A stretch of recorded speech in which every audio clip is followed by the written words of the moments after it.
이름 이근, 영어 이름 켄리, 키 174cm, 몸무게 70kg, 혈액형은 B형입니다. 1984년 한국에서 태어났지만 곧바로 교수인 아버지를 따라 외국으로 떠났습니다. 유튜브 채널 가로세로 연구소는 이근의 아버지는 교수가 아니고 사기꾼에 가깝다며 저격 방송을 한 적이 있습니다. 사실 여부는 확인되지 않았습니다. 3살 때 정식으로 미국 이민을 갔으며 백인들이 주로 다니는 초등학교를 다녔습니다. 학창시절 인종차별을 많이 받았으며 Go back to China라는 말이 가장 듣기 싫었다고 합니다. 이 시기에 학교에서 싸움이 잦았고 강한 남자가 되고 싶어 네이비실 같은 직업 군인을 꿈꿨다고 합니다. 이근의 국적은 대한민국입니다. 고등학교 때 미국 해군사관학교에 지원했다가 국적을 이유로 떨어졌는데 이때 자신의 국적이 한국임을 처음 알게 되었습니다. 이근의 부모는 미국에서 이근의 교육을 마치고 귀국할 생각에 한국 국적을 유지했는데 일절 그 계획을 알리지 않아 이근은 전혀 알지 못했다고 합니다. 한국 나이 19세가 되던 2002년에 외국인도 입학할 수 있는 버지니아 군사대학교에 입학했고 이 시기에 수영부 활동을 했으며 수영 왕제 마이클 펠프스와 경기를 치른 적이 있습니다. 졸업 후 아버지는 이근이 한국 군인이 되기를 원했으며 이를 위해 23세가 되던 2006년에 한국으로 이민을 옵니다. 이후 해군사관 후보생으로 입대했으며 성적은 최상위권이었다고 전해집니다. 2008년 25세의 나이로 해군 UDTC에 지원했고 선발 과정인 특수전 초급반 과정을 차석으로 수료합니다. 체력과 교육시험에서는 항상 1등을 했었는데 부족한 한국어 실력 때문에 잠수함 필기시험을 망쳐 2등을 했다고 말했습니다. UDT 공중작전대 중대장 시절 청해부대 검문검색 대 작전팀장으로 실제 소말리아 인근 해역에 파병되었으며 파병 기간 동안 2회의 인질구출작전 및 다수의 해적 퇴치 작전에 투입되었습니다. 그 공로를 인정받아 청해부대의 영웅으로 언론에 소개된 바 있습니다. 2012년 29세에 미국으로 유학을 갔으며 비해군사관학교 출신 장교로는 처음으로 미국 네이비실 초급반 과정을 수료하였고 외국인 최초로 장교 과정과 전문화 과정을 마쳤습니다.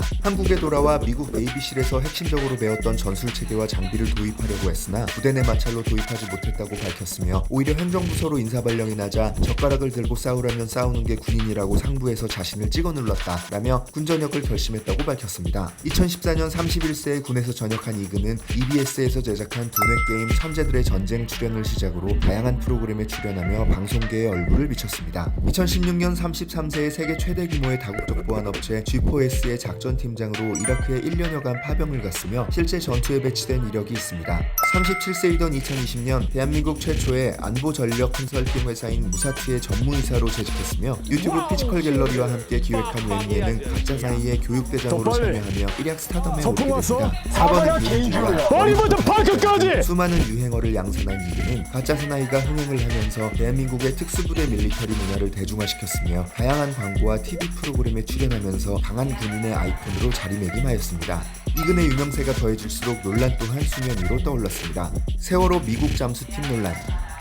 2014년 세월호 침몰 사건 당시 이근은 한국이 아닌 미국인 잠수부들과 팀을 맺고 구조를 위해 사고 지역으로 향했으나 실제 구조 활동은 하지 못하고 철수하였습니다. 그 이유를 당시 대한민국의 해경과 해군 사이의 구조 방식에 대한 논의가 길어지면서 시간을 뺏기게 됐고 결국 세력 싸움으로 번졌으며 본인과 미국 구조팀은 구조하길 원했으나 현장 조직의 자존심 문제로 승인을 내주지 않아 철수할 수밖에 없었다고 말했습니다. 이에 실제 구조 작업에 참여한 A씨는 이근 측이 현장에서 특수장비의 사용을 요청해 검토하는 시간이 걸렸고 회의를 거쳐 승인해 주었는데도 막상 현장에서 본인들의 안전을 위해 사실상 불가능한 바지선 철수 등의 상식 밖의 요구를 하였으며 수용하기 어렵다고 하니 돌아가 버렸다고 주장했습니다.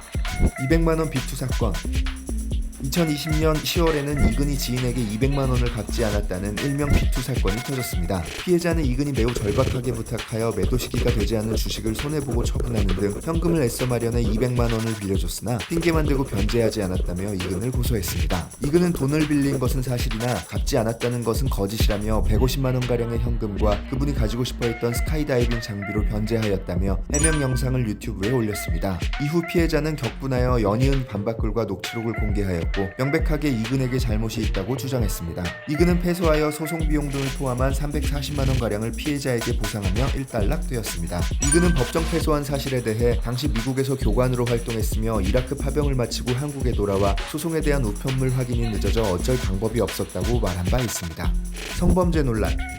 비투 논란이 터진 지 오래지 않아 성범죄 논란이 일었습니다. 이근이 34세이던 2017년 서울 강남구 한 클럽 지하에서 복도를 지나치던 24세 여성의 엉덩이를 움켜쥔 혐의로 약식 기소된 기록이 드러난 사건입니다. 1심에서 벌금 200만원과 성폭력 치료 프로그램 40시간 이수 판결을 받았고 항소심을 진행하였으나 상고심 끝에 유죄가 확정되었습니다.